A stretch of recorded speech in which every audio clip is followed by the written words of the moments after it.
Saludo ahora a ustedes formalmente, bienvenido al programa número 26 de Desafío 2019, aquí en la quinta temporada por la pantalla de C5N.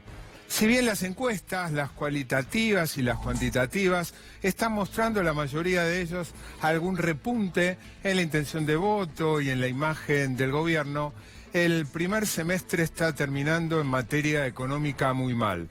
Enseguida les voy a dar los datos. El gobierno frente a eso, en su estrategia electoral, está por un lado en la política, esto ya es un lugar común, apostando a la polarización, al fantasma del regreso del populismo autoritario, así lo quieren definir, y en lo económico está aplicando los anabólicos con los créditos del ANSES, los precios cuidados, la moratoria previsional para las amas de casa, ¿qué más hay? El Ahora 2, el Procrear y demás. De estos temas vamos a estar hablando con dos de los economistas que conforman el Grupo Callao. El grupo que en su momento, cuando seguramente ni pensaba en que iba a ser candidato a presidente, conformó a Alberto Fernández. Vamos a estar charlando de eso con Matías Culfas y con Fernando Peirano. No solo de la macroeconomía coyuntural y de las perspectivas de acá hasta las elecciones, sino también de lo que ha sido la novedad del fin de semana, el acuerdo del que no se sabe todo, recién Carlos Bianco lo explicaba muy bien, no se sabe todo y se está vendiendo con más bombos y platillos de lo que merece. Un antecedente como para que estemos algo preocupados. Los ejemplos que hay de acuerdos entre países y la Unión Europea no han dado, por lo menos en materia de intercambio comercial, resultados positivos. Pero lo vamos a profundizar con ellos dos y la columna de José también va a estar referida con algún adornito ahí para la hora de la cena, como nota de color, como bebida de color y como comida de color para adornar su columna. Pero como les decía, el primer semestre está terminando muy mal y el gobierno está apostando a modificarlo.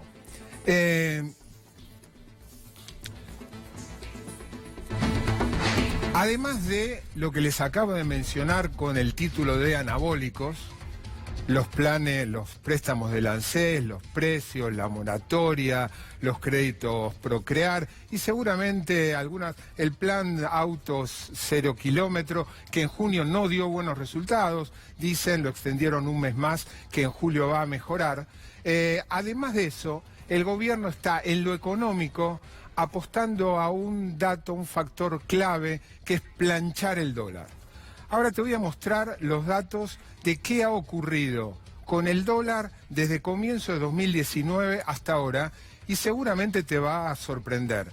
¿Por qué? Porque tenemos en la cabeza que ha habido una brusca devaluación, que efectivamente ha habido una brusca devaluación de marzo a abril del año pasado de 20 a 46, que llegó un poquitito más, que llegó al dólar. Pero presten atención qué pasó con el dólar desde principios de año.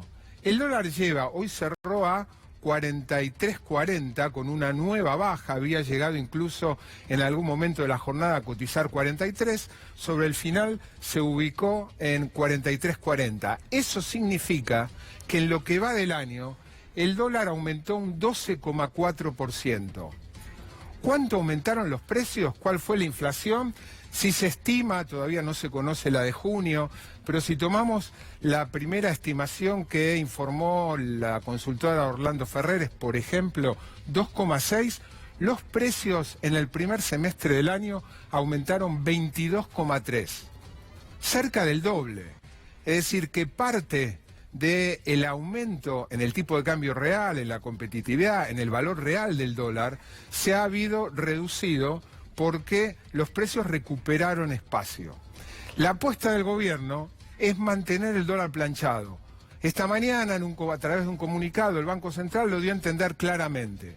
Dijo, pese a que el dólar está estable desde hace prácticamente 2 meses y con tendencia decreciente, va a seguir vendiendo y no va a comprar. Con lo cual, más allá de lo que pueda provocar un mal resultado electoral, no es descartable que el gobierno logre planchar el dólar. ¿Con qué objetivo? Y todos sabemos, con el objetivo de que con un dólar quieto o incluso con un dólar aún un poquito más bajo que esto, el traslado ayude a desacelerar más la inflación que tanto preocupa y que tanto mal ha hecho. Esos son los dos ejes de las apuestas, los anabólicos y el dólar planchado. Les decía que el primer semestre, que terminó ayer, ya estamos en el famoso segundo semestre, el primer semestre terminó muy mal. El gobierno se había entusiasmado un poquito con un dato que se conoció la semana pasada, que mostraba que en abril el nivel de actividad se había recuperado un poquito. Y si uno tomaba los últimos 4 meses, podía haber una muy leve, podía medirse con datos oficiales, una muy leve recuperación. Sin embargo, hoy se conoció un dato clave para tener el pulso de qué pasó en mayo y en junio, particularmente en junio. Recuerden, el entusiasmo que yo comenté, el leve entusiasmo, correspondía a los datos de abril, que son los últimos datos que se conocen de nivel de actividad. Hoy se conocieron los datos de recaudación. Todo primer día hábil del mes, la AFIP religiosamente da a conocer los datos de recaudación del mes anterior, en este caso los datos de recaudación de junio. Si comparado junio, el mes pasado, con junio del 2018, la actividad económica, el consumo, la producción hubiera sido la misma, la recaudación debería haber aumentado igual que la inflación. A la misma cantidad se debería sumar el aumento de precios, ¿sí? Si la cantidad se mantiene, la recaudación debería aumentar en función de los precios. Sin embargo, observen qué es lo que pasó. La inflación en el semestre, perdón, eso no es en el semestre, hay un error. La inflación en el año fue del 56,5%. Si uno compara junio versus junio, la inflación fue del 56,5%. ¿Qué pasó con la recaudación total? Les decía, si se hubiera vendido, producido, consumido lo mismo, debería haber aumentado 56,5%. Bueno, aumentó 52,1%. Pero lo que indica que no se consumió lo mismo, no se vendió lo mismo, no se produjo lo mismo. Pero los resultados son aún peores. ¿Por qué? Porque si en lugar de tomar la recaudación total, uno observa, y estamos hablando de junio, de lo más reciente, uno observa los impuestos que más directamente están relacionados con el nivel de actividad, con el consumo, con la producción, con el movimiento comercial, se encuentra con lo siguiente. Mientras la inflación en el año fue de 56,5, la recaudación de IVA es 43,4. Y estoy siendo concesivo porque estoy tomando la recaudación del IVA impositivo. Estoy dejando de lado la recaudación de comercio exterior, porque si la tomara, el dato es todavía peor por el derrumbe que hubo en las importaciones dada la devaluación y el ajuste. Es decir, que por el lado de la recaudación nos está mostrando que junio no fue un mes bueno, todo lo contrario, fue un mes malo, el primer semestre termina mal. Otro impuesto que refleja el nivel de actividad es el mal llamado impuesto al cheque, el impuesto a los créditos y débitos, que lo que refleja es el movimiento comercial que hay en los bancos derivado del nivel de actividad, del consumo, de los gastos. Bueno, mientras la inflación en el último año, junio versus junio, fue 56,5, la recaudación de créditos y débitos fue nada más que 35,5, lo que claramente está revelando una caída importante en el nivel de actividad del mes de junio.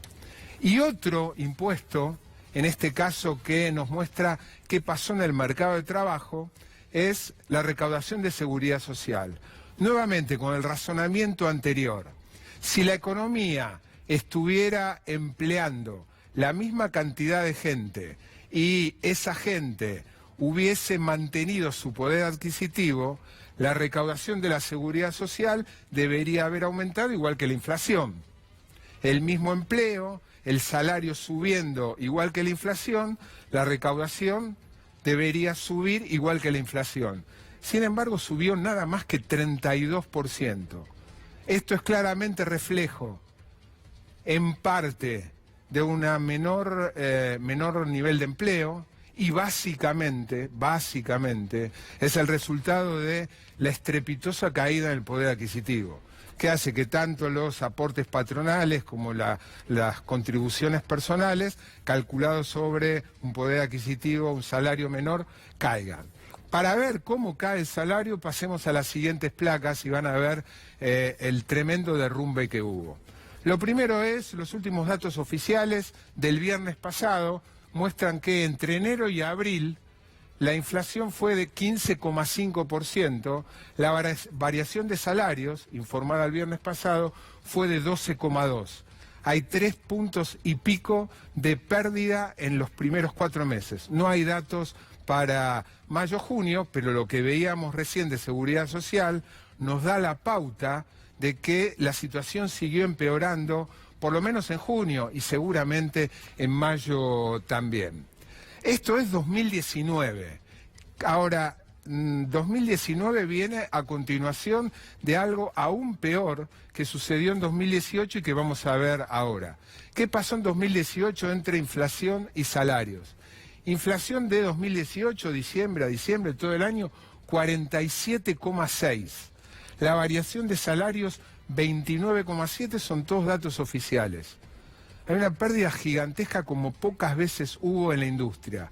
La verdad que si algo el gobierno, la sociedad, los analistas, los comentaristas, la gente, no puede decir de los sindicatos, de los trabajadores en general, es que han reaccionado negativamente en protestas a nivel de semejante caída salarial.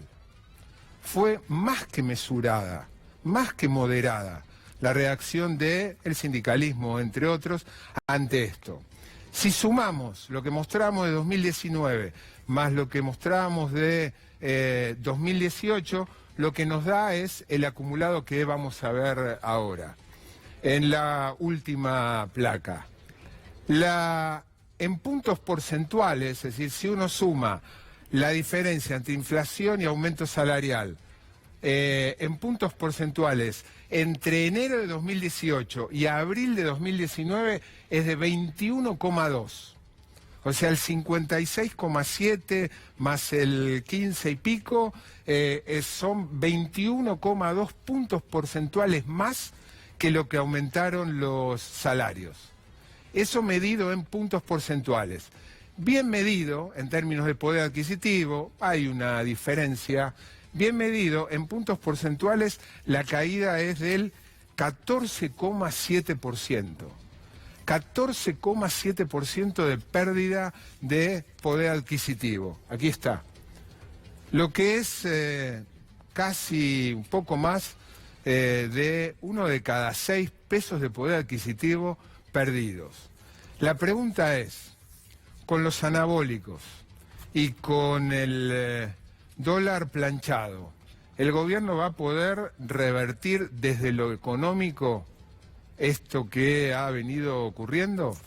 Se lo vamos a preguntar ahora a 2 de los economistas que tenemos invitados, como le contaba al principio, Matías Culfas y Fernando Peirano. Matías, gracias por venir. Fernando, gracias por venir. Gracias. Ambos economistas, miembros originales del Grupo Callao. Yo decía, cuando Alberto lo formó, sin seguramente soñar que iba a ser candidato. ¿Es posible que el gobierno pueda revertir en el segundo semestre con las medidas que está tomando y seguramente con otras que pueda tomar, más el dólar planchado, la situación que estamos viendo de crisis, recesión, cierre de empresas y demás? Parece difícil, Marcelo. La verdad que lo que uno está viendo es en todo caso una economía que está como tocando fondo, pero se queda ahí, no parece que esté revirtiendo. Vos fijate el dato de la semana pasada, en el mes de abril, el sector agropecuario rebotó, aumentó un 40% de la producción porque venía de la sequía de 2018. Se compara con una situación muy mala. Y sin embargo, a pesar de ese rebote que es espectacular, 40% de crecimiento, el mes de abril dio negativo. Lo que acabas de mostrar es más que elocuente. Todos los indicadores están en color rojo y de manera muy significativa. Te agrego algo más, vos mencionabas recién la inflación del primer semestre, una inflación acumulada de 22%. ¿Te acordás cuánto dio la proyección que hacía el gobierno en octubre del año pasado en el presupuesto? 23 para todo el año 2019. O sea que se la comió en el primer semestre. En un semestre se han comido toda la inflación proyectada. Esto lo que muestra a toda luz es el absoluto fracaso de la política económica implementada en octubre pasado, que bueno, que también se suma a los fracasos anteriores. Es decir, lo que estamos viendo es una economía que no termina, digamos, de encontrar un sendero de crecimiento, porque ha ingresado una lógica que termina ahogando el crecimiento. Es decir, el ajuste fiscal, nosotros estamos todos de acuerdo que tenemos que tener cuentas fiscales superavitarias, que es necesario. El tema es cómo lograrlo. Es decir, con esta dinámica, lo explicaste recién muy bien, es decir, los recortes de gastos lo que hacen es deprimir la actividad económica y la recaudación cae, con lo cual nunca alcanza el objetivo de ajuste que se había planteado. El ajuste por el lado del gasto, si es que pretenden cumplir con el Fondo Monetario, tiene que ser aún más fuerte porque la recaudación no está respondiendo como pensaban por la caída del nivel de actividad. Vos fijate que para este año se estaba proyectando un déficit primario cero. Esa es la proyección. Ya lo que releva el Banco Central de expectativas de mercados da déficit primario de 0,5 del producto. Y lo que están estimando otras consultoras de mercado está hablando ya de arriba de 1% del producto de déficit. Con lo cual, insisto, ¿no? Se mire por donde se mire, la inflación, la caída de la actividad económica, el déficit fiscal, en todos los aspectos este plan está fracasando de manera rotunda. Antes de preguntarle por qué me imagino que deben estar a 4 manos, bueno, ustedes son 4 a 8 manos, preparándose para un eventual gobierno. Pero antes de ir a eso, que debe ser seguramente inquietud de muchos de los televidentes, Fernando, te quiero preguntar sobre la apuesta al dólar planchado. ¿La ves como una apuesta que le pueda dar rédito? ¿La ves como posible? ¿Cuánto crees que puede complicarles un mal resultado en las PASO a esa apuesta? Bueno, tenemos que saber que estamos en una situación que no es de equilibrio. Hay una fragilidad implícita en todo esto porque todas las variables hoy están dependiendo de una economía que está totalmente paralizada. Entonces, incluso el dólar, digamos, tiene la ayuda, obviamente, de esta posibilidad que le dio el FMI de intervenir en el mercado de divisas, pero estas no son variables de referencia, por lo tanto, esto no puede ayudar a tomar decisiones ni para las empresas invertir, ni para cada uno de nosotros saber cómo... Pero a los efectos electorales, digo, como apuesta electoral, típica, digámoslo, de los años electorales, ¿no? Los gobiernos abaratando, atrasando el tipo de cambio. ¿Pensás que pueden lograrlo? Bueno, la verdad es que no sabemos porque la economía está en una situación, como digo, muy complicada y no tiene variables de equilibrio. Esta es una situación anormal. Creo que la apuesta es esa, a un costo que nos puede complicar mucho a futuro y ese costo puede ser para el mismo gobierno porque si el dólar reacciona por cambios de expectativa, obviamente esos saltos son los saltos que generan la volatilidad que nos complican a todos como trabajadores, como familias, como empresas. Yo creo que lo que justamente estamos atravesando es que vamos a contramano de cualquier idea de desarrollo. Estamos yendo a contramano de eso en un plan del FMI, un plan de este gobierno, que es un plan que no tiene esta agenda y justamente creo que lo que tenemos que pensar a futuro es cómo construimos una referencia, no solo macroeconómica, también a nivel microeconómico, para empezar a generar sectores que vuelvan a poner al trabajo, a la producción, a la inversión, en un lugar protagónico, que es la manera de crecer, que es la manera de poder cumplir con las obligaciones que tenemos y tener ahí sí equilibrios reales y viables en esta economía. Hacia ahí quiero ir. Seguramente el trabajo es en secreto, están empezando, falta mucho para que eventualmente el 10 de diciembre, si Alberto gana, ustedes tengan alguna responsabilidad, pero no me cabe ninguna duda, me consta que están trabajando. ¿Qué nos pueden contar acerca de cómo proyectos, planes, medidas, esquemas de gobierno están planificando? Mira, lo que estamos trabajando sobre todo es en la campaña, en pensar en propuestas que permitan que Alberto tenga un diálogo con la sociedad para pensar un modelo distinto. Es decir, creo que claramente lo que nos ha planteado este gobierno de Mauricio Macri es un alejamiento de los pilares de un modelo de desarrollo, como bien planteaba recién Fernando. Es decir, esto significa, primero, volver a poner en el eje la producción y el trabajo nacional. Esto es algo que se ha descuidado y uno lo ve en medidas como, recién mencionabas, el plan Autos de junio, que incluye subsidios para comprar autos importados. Una cosa que creo que pocas veces en mi vida he visto, que haya un plan de estímulo que incluya financiar importaciones. Una cosa realmente fuera de cualquier esquema autos de política totalmente importados. Absolutamente. Sí, porque todos los autos tienen un componente importante. O sea, este gobierno está como ubicado como fuera de la agenda de los cambios a nivel internacional. Hoy hasta el Fondo Monetario Internacional está publicando papers, documentos que explican lo que es la política industrial, muestran diferentes alternativas de política industrial, de cómo estimular la actividad Así que el gobierno está a la derecha del fondo. Absolutamente, absolutamente, lo cual realmente es mucho lo que estamos diciendo, ¿no? Realmente lo que estamos mirando es que Argentina está despreciando un montón de oportunidades, ¿no? Y esto, creo que el acuerdo con la Unión Europea es una muestra de esto, ¿no? Pero me parece que habla de mucho más profundo lo que... Ahora le quiero dedicar un espacio particular al acuerdo con la Unión Europea y el Mercosur. Pero antes, ¿son conscientes ustedes perfectamente de que en caso de ser gobierno se van a encontrar con muchas más limitaciones de las que había hace un año, 2 años, ni hablar incluso de las limitaciones que había en el 2003 cuando Néstor Kirchner asume el gobierno? ¿Cómo se hace para poner el trabajo, para estimular el consumo, para que la producción aumente, para promover las exportaciones, con la suma de restricciones que va a recibir el gobierno que sea? Sí, creo que por empezar hay que tener otros marcos de referencia.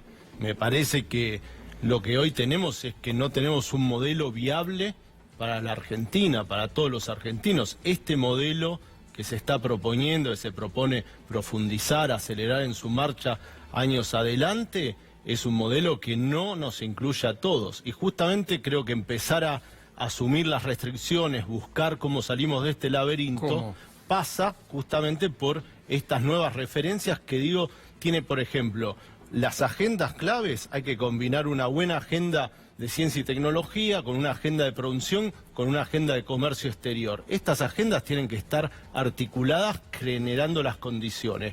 Y eso, bueno, ahí es una buena articulación. A mí me parece que un rasgo interesante de Alberto que nos ha invitado es que los temas macroeconómicos y microeconómicos estén en diálogo desde el vamos, que las agendas estas no sean agendas secundarias o que se planteen después, sino que se planteen en conjunto para pensar cómo salimos de estas restricciones que, como vos decís, son muy grandes y eso es una herencia muy complicada. Si Alberto termina siendo presidente, lo ha dado a entender, de ninguna manera dijo va a querer reestructurar la deuda privada, pero sí, lo dijo él y otros candidatos también, Lavagna la semana pasada a los representantes del fondo, a querer reformular el acuerdo con el Fondo Monetario.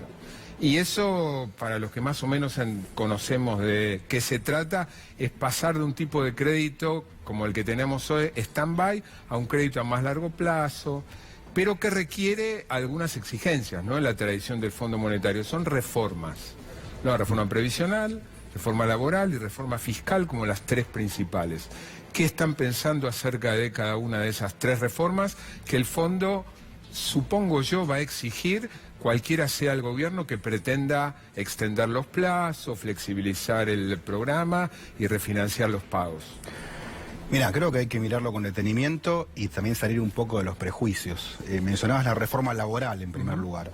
Está bastante demostrado en la literatura, en diferentes estudios, que esta idea de que si se flexibiliza el mercado laboral, eso genera empleo, no funciona de esa manera. Por supuesto que siempre hay cosas para revisar, hay un montón de aspectos para modernizar, incorporar nuevas modalidades de trabajo, el tema de plataformas, hay muchísimas cosas para discutir sobre el tema. Ahora, pensar que eso es el camino a recuperar el empleo y la producción, me parece que es poner nuevamente, ¿no?, el carro adelante de los caballos. Vos fijate el primer trimestre del año, lo que da la encuesta de hogares, lo que da es que el empleo creció muy poquito, y esto lo vinculamos con el tema previsional, ¿no? El empleo creció muy poco, lo que creció es solamente empleo en negro, empleo informal, y lo que termina reduciéndose fuertemente es el empleo formal, empleo en blanco. ¿Qué quiere decir esto? Que desde el punto de vista previsional generamos menos aportes para la seguridad social, o sea que la sostenibilidad del sistema previsional se ve afectada con esta evolución. Es decir, que el mejor camino para que el sistema previsional sea sustentable,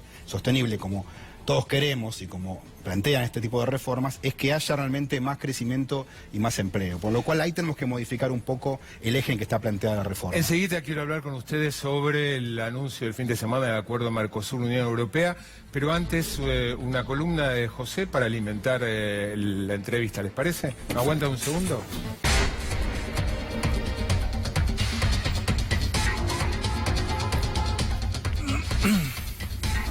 Muy buenas noches, aquí con el señor José Nathanson, que se ha venido munido a las 22 y 22 horas de algo que aquí muchos en el estudio quieren manotear, que son unos quesitos y unos vinos. Pero eso lo dejamos para el final.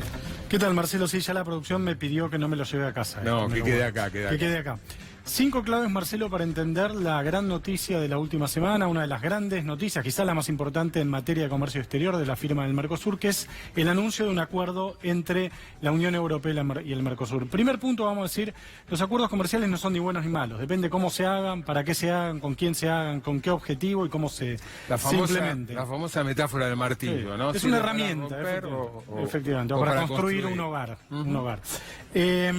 Primer punto, es un acuerdo sobre el cual todavía se sabe poco.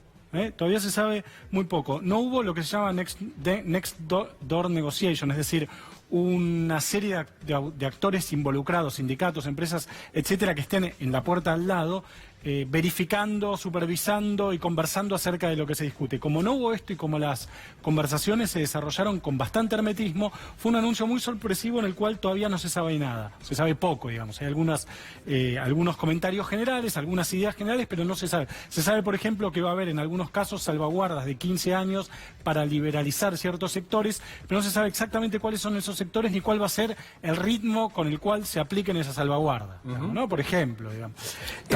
Tampoco informaron, dieron los argumentos y los justificativos de por qué eso es conveniente, ¿no? Por qué el acuerdo... No hubo estudios de impacto difundidos, por ejemplo. Difundidos. Quiero creer que estudios de impacto hubo, pero no los mostraron. No los mostraron. Vamos a ver un ejemplo de cómo difundió la Unión Europea, no en este caso la Cancillería Argentina, sino la Unión Europea en su página oficial el acuerdo y cómo la Unión Europea sí se está protegiendo algunas críticas. Fíjate, está en inglés arriba, lo traducimos.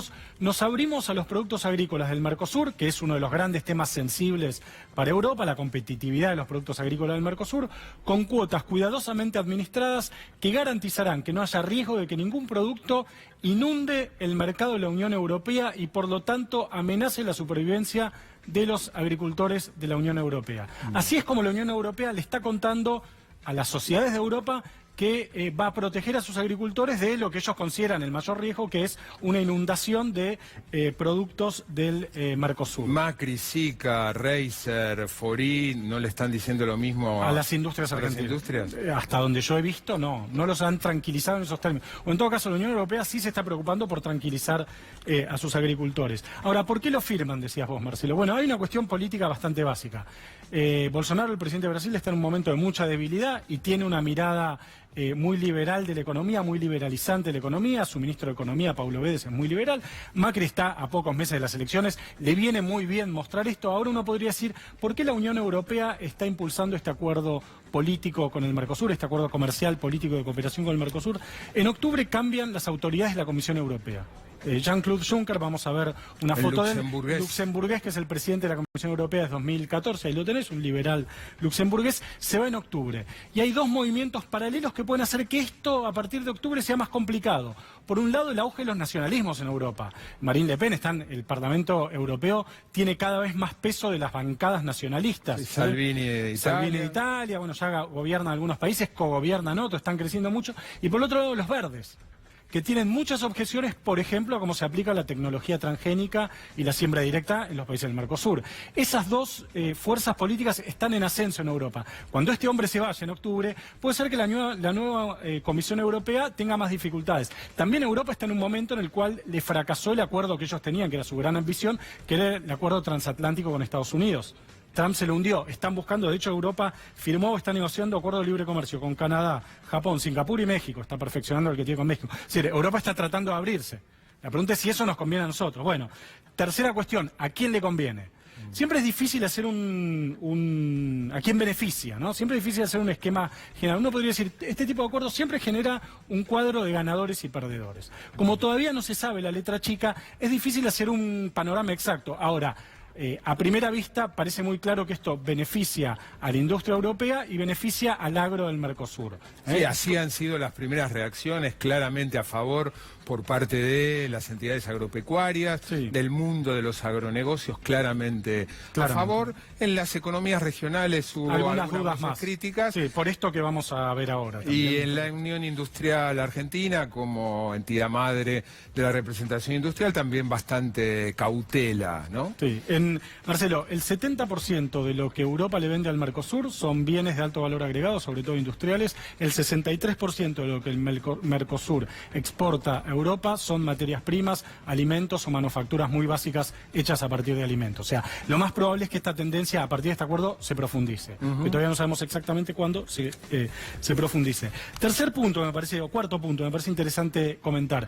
El ministro Sica dijo en una entrevista en La Nación bastante interesante cuando se conoció el acuerdo, que es una reforma estructural en sí mismo el acuerdo. ¿Qué quiere decir esto? Que un acuerdo de estas características genera un cuadro de incentivos, una serie de cambios estructurales en la economía que al premiar y castigar de manera diferente a otros sectores hacen que la economía se reconvierta. La famosa reconversión industrial que Macri está queriendo aplicar desde que llegó al gobierno, viene hablando de esto, de algún modo se terceriza a través de un acuerdo de libre comercio. Y lo mismo puede pasar... Bueno, de hecho, hoy, en una frase desafortunada que después suavizó un poquito, Gustavo Grobo Copatel, uno de los principales productores de bienes primarios, ¿no? De cereales, soja y demás de la Argentina, dijo, tenemos que dejar que sectores desaparezcan. Sí, Grobo Copatel usó esa frase una vez, dijo, si yo tuviera una fábrica de faxes me estaría fundiendo, digamos. Una metáfora un poco brutal, pero ahora... decíamos, es una especie de forma de tercerizar la reconversión. Para el campo francés lo mismo, que es el gran problema de este acuerdo. Para los europeos, sobre todo para Francia, Polonia e Irlanda, que son los tres países agrícolas que pueden verse perjudicados por esto. Para el presidente Macron también es una forma de decirle a sus agricultores, bueno, se tienen que reconvertir porque firmamos este acuerdo, como Macri se lo está diciendo a los industriales argentinos. Y un último punto antes de pasar, Marcelo, si te parece, a los quesos, vamos a ver una foto de un libro de Michel Houellebecq, no sé si conoces, sí, claro, gran escritor francés, su última novela, Serotonina, una gran novela, la recomiendo mucho. Su misión. Bueno, esta es la siguiente. La siguiente es pre-chalecos amarillos. Viste, Houellebecq siempre se adelanta a los acontecimientos. Esta es previo a los chalecos amarillos. El gran problema de los agricultores, el gran terror de los agricultores franceses, en esta novela, que insisto, salió hace creo que un año, son los productos del Mercosur. Están todo el tiempo temiendo que los invada la soja argentina, el maíz brasilero. Están todo el tiempo, está muy claro en esta novela. Un año atrás salió. Un año atrás, antes incluso de los chalecos amarillos. decíamos, pues esto empieza un largo proceso, tiene que ser ratificado por los parlamentos europeos. 2-3 años. En Bélgica hay 2 parlamentos, porque uno sajón y otro valón, que los tienen que ratificar.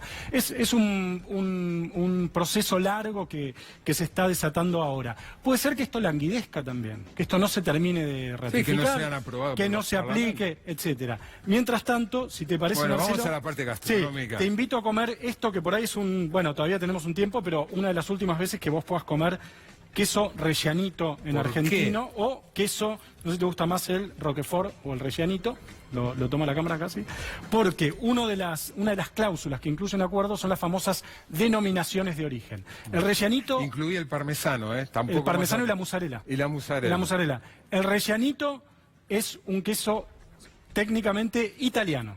que se produce en una cierta región de Italia, lo mismo que el champagne en una cierta región de Francia y lo mismo que el queso Roquefort se produce. Entonces vos tampoco vas a poder comer queso estilo rellenito, ni queso estilo Roquefort, ni queso imitación Roquefort, no va a poder decir nada de eso.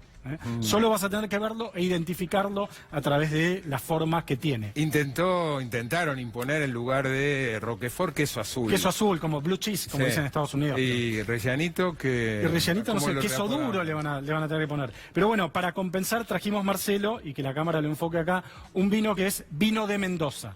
La asimetría de las imposibilidades de los productores argentinos de ponerle rellenito, Roquefort, mozzarella, etcétera. ¿Mozzarella tampoco? No. ¿Cachocavallo? Bueno, no está la lista todavía de los... ¿Cachocavallo? No. ¿Burrata? Burrata no. Burrata no. Me parece que no, burrata no. Bueno, la forma de compensarlo va a ser con vino de Mendoza. Ningún productor europeo, francés, alemán, español de vino va a poder ponerle vino de Mendoza a su vino. Bueno, después se lo dejamos aquí a toda la gente a la producción, que está ansiosa. Acompáñame, vamos a hablar otra vez con la gente del grupo Callao. Tráete una silla de por ahí. Sí. Bueno, introducción de José. ¿Qué opinan? Bueno, me parece que está muy claro lo que planteó José. Yo la reflexión que hago es que, una vez más, el gobierno, ante el fracaso, ante la imposibilidad de tener resultados claros y concretos de mejora económica, hace una apuesta hacia adelante. Dice, no, miren, el camino es este, está bien, a lo mejor no logramos nada, no bajamos la inflación, no logramos el crecimiento, íbamos a ir a pobreza cero y aumentaba la pobreza del 35%. Bueno, eso no logramos nada, pero miren, acá hay algo que es como la tierra prometida, acá hay un camino que nos va a llevar hacia adelante. Y la verdad es que, vos fijate que incluso está planteado ya todo el fin de semana en términos de proteccionismo o librecambismo o organización internacional. La verdad que es como una discusión del pasado, una discusión totalmente perimida. Yo creo que lo que hoy se está discutiendo en el mundo es o una inserción internacional inteligente, donde los países, casi todos los países del mundo buscan cuidar su producción y buscan, en todo caso, mejorar competitividad comerciando con el resto del mundo. El comercio es bueno, nadie va a pensar que el comercio es algo negativo. Sí, un país no puede producir todo. Por supuesto. Entonces digo, una cosa es pensar, bueno, inserción inteligente, que es lo que el gobierno declama pero no hace, o lo que este gobierno plantea, que es una inserción naif, ingenua, de pensar que casi de manera religiosa que este tipo de acuerdo nos va a llevar al desarrollo. Y la realidad es que, vos fijate, lo planteabas muy bien recién como pregunta, Marcelo, no hay ningún estudio de impacto, digamos, estamos en el siglo XXI, en la era de la Big Data, de los modelos econométricos de avanzada, y el gobierno no puede mostrar un solo estudio que diga, miren, lo analizamos y efectivamente este acuerdo va a mejorar las exportaciones de Argentina. Ahora, no lo hay eso. Ante las críticas que se levantaron una vez conocido el acuerdo, entre ellas la de Alberto Fernández, el retruque por parte del gobierno fue, vienen negociando desde la época de Menem este acuerdo y durante el gobierno tanto de Néstor como de Cristina, el acuerdo siguió trabajándose y Cristina en un momento lo prometió como algo positivo. Lo que pasa es que, la verdad, los acuerdos comerciales de este tipo, entre bloques, etcétera, son el punto de llegada de una economía que tiene su horizonte, que tiene su propia razón de ser, y acá lo están planteando como un punto de partida.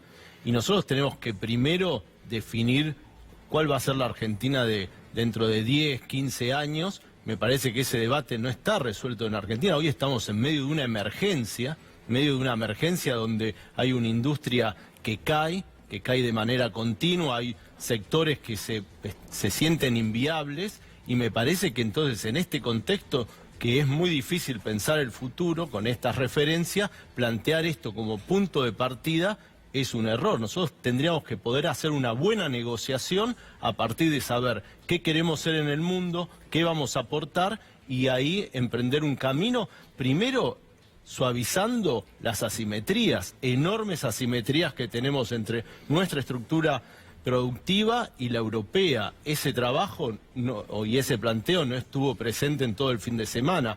Estamos poniendo a competir a economías que tienen escalas distintas, economías que tienen una inversión en investigación y desarrollo muy distinta. Estamos casi canjeando un acceso a mercado para bienes primarios, muy simple, por la potencialidad que es desarrollar tecnología, porque realmente esto condiciona las compras públicas, pone limitaciones en lo que es propiedad intelectual. O sea, todo lo que es el futuro lo estamos condicionando. Lo que es el presente, vender algo, porque creo que lo que se venía negociando era ampliar esas cuotas, que está muy bien para nuestros productos primarios. Hemos aceptado las cuotas más bajas, y igual no lo sabemos porque no se conoce la letra chica, ¿no? Pero lo que va trascendiendo es eso, entonces estamos cambiando lo que tenemos que hacerlo crecer, transformar, resignando futuro, que sería lo que nos van a terminar vendiendo los europeos. Matías, ¿vos no creés que este acuerdo o alguna renegociación posible de este acuerdo, perfeccionamiento de este acuerdo, pueda ayudar a mejorar la industria argentina en temas que la industria argentina efectivamente tiene problemas? Por ejemplo, la necesidad de divisas que genera una vez que alcanza cierto nivel de crecimiento y demás. O sea, ¿no puede mejorarse para convertirse en un instrumento forzando, efectivo? Claro, forzar una reconversión, lo que dice el gobierno, pero bien hecho, digamos. O sea, forzar una reconversión positiva de la industria argentina para solucionar problemas que la industria efectivamente tiene, digamos.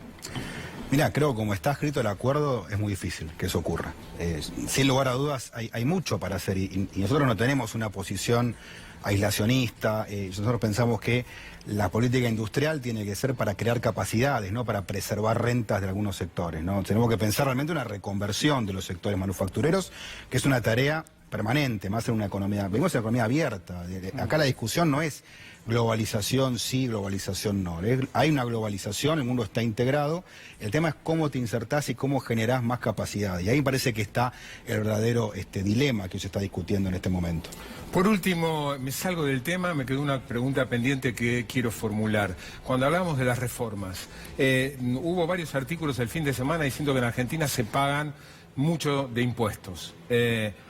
¿Consideran que eso es una verdad absoluta y qué planes, qué grandes lineamientos tienen para una reforma fiscal en caso de que Alberto sea el presidente?